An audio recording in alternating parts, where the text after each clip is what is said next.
If you're a gardener, there are few things better than coming out to your garden and actually harvesting what you've been growing, especially the salad crops, the ones that you can harvest fresh and then use in the kitchen right away.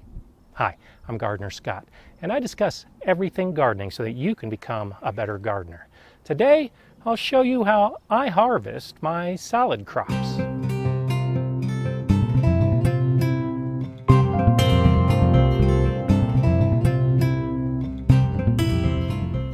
When I talk about salad crops, I'm referring primarily to the leafy greens and the other cool season plants that you're using mainly in a salad in the kitchen.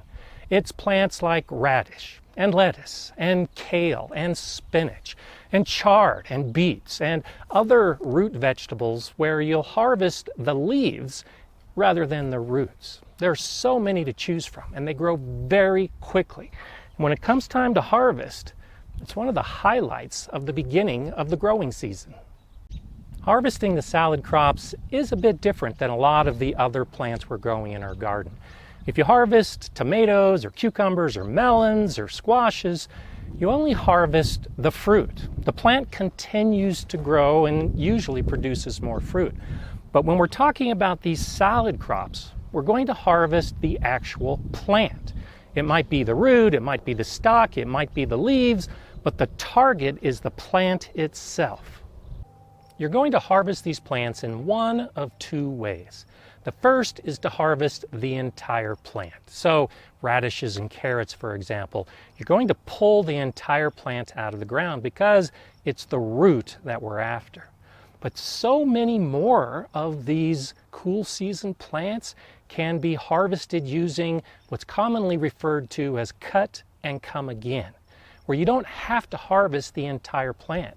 You can just pull off some of the outer leaves and allow the plant to continue growing and produce more leaves.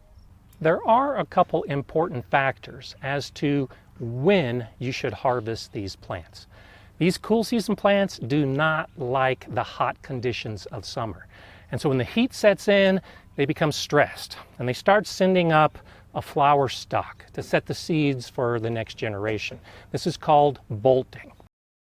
When these plants bolt, the taste is going to change. Typically, the leaves are going to become bitter, and if it's a root crop, the root's probably going to become more fibrous, and it's going to be smaller.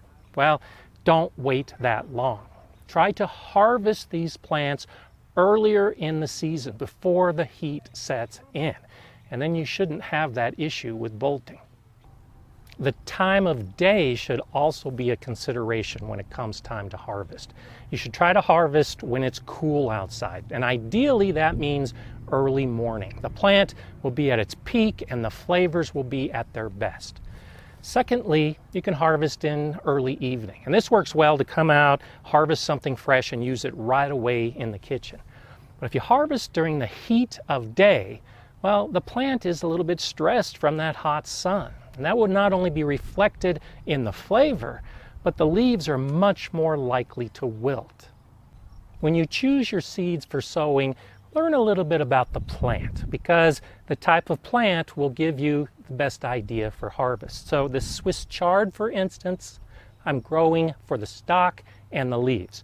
I have a lot of lettuces that are growing, and there's three primary types of lettuce. There are head lettuces, there are leaf lettuce, and there's cos or romaine lettuce, and you harvest them differently. So this butter crunch right here, while I could harvest individual leaves in the cut and come again method, I find that it works best to harvest the entire plant.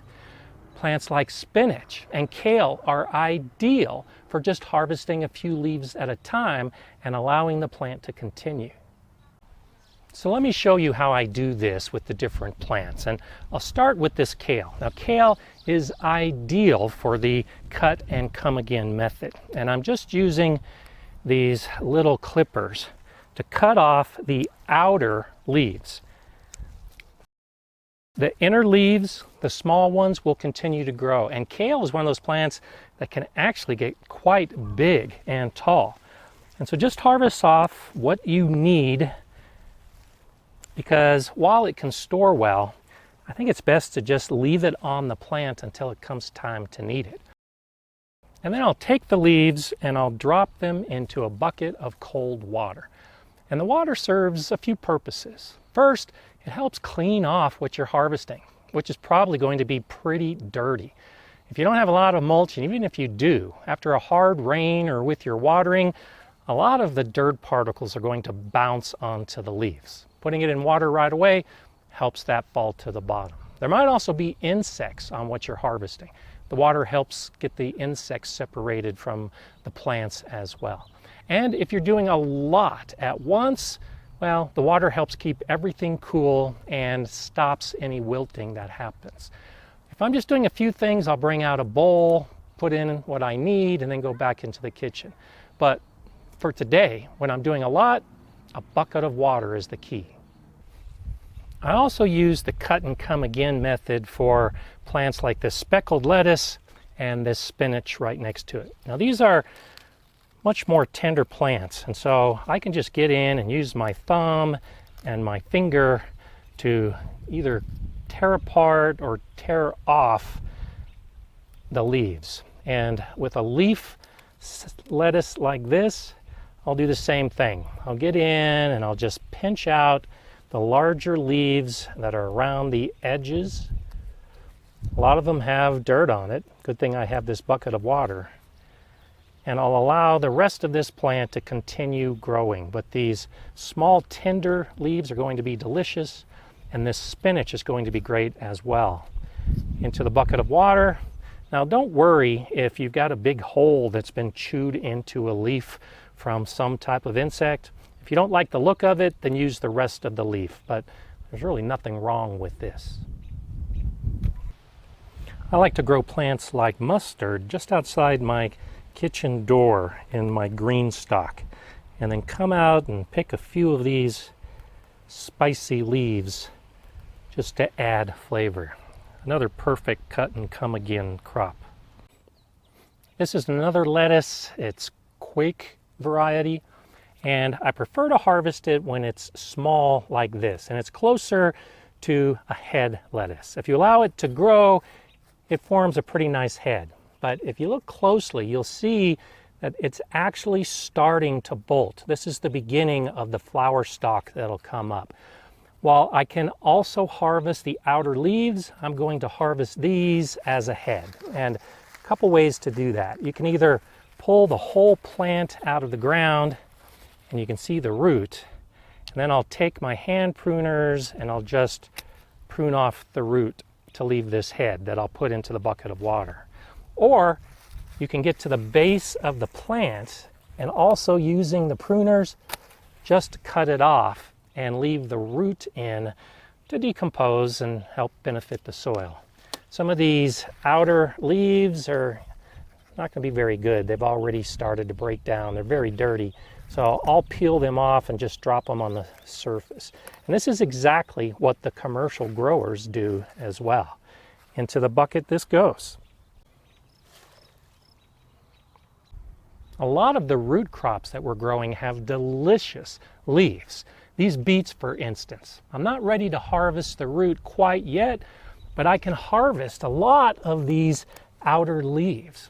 Add them to a salad, and they're going to be delicious. Turnips are the same thing. You've probably heard of turnip greens.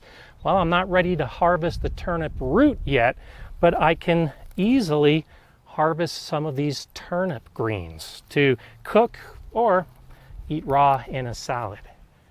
In between, I also have some more of the speckled lettuce. I can continue harvesting this and putting it in the bucket. And you might even come across a weed that's edible. This is a lamb's quarter. It's a weed. I'm not growing it on purpose, but the leaves are edible. And you can definitely put them in a salad. You do have to be a little discerning when it comes to the cut and come again method, like for those beets and the turnips. Those leaves are going through photosynthesis and adding that energy and the sugars to the root. If you harvest too many, you're going to affect the size and potentially the taste of the root that you're growing. For a plant like this Swiss chard, I could harvest some of these young leaves, which are tender and tasty, but I want these plants to get much bigger. So I'm not going to harvest any of these leaves because I want all of that energy going into the plant, not into my mouth. Radishes are a fast and easy salad crop. And the plant will actually tell you when it's getting close to harvest time because the top will start pushing above the soil surface. Harvesting is easy. You just pull it out. There will be some soil on it, but we have a bucket to rinse them off as well. And if you can't wait, well, you can always harvest some of these leaves too. They're also edible and have a very unique flavor. As soon as your salad crops are ready to harvest, go ahead and harvest. And when you're thinning out some of these plants, don't toss those little baby plants into the compost. Take them into the kitchen. They're delicious. A 4-foot by 8-foot bed like this will give you weeks and weeks of a harvest for your family. When you harvest the radish, well, go ahead and put in more radish seeds. And while you're waiting for those radishes to reach the point to harvest, you can use the cut and come again method to pull some of these beet leaves or some of the chard or some of the spinach and just keep that process going. You'll be amazed at how much you can harvest if you just take your time, learn about the plant, and harvest using the appropriate method. And if you have any questions about any of those methods, please just let me know in the comments below. If you want to become a better gardener, well then consider watching one of these videos to help you on your journey. I'm Gardener Scott. Enjoy gardening.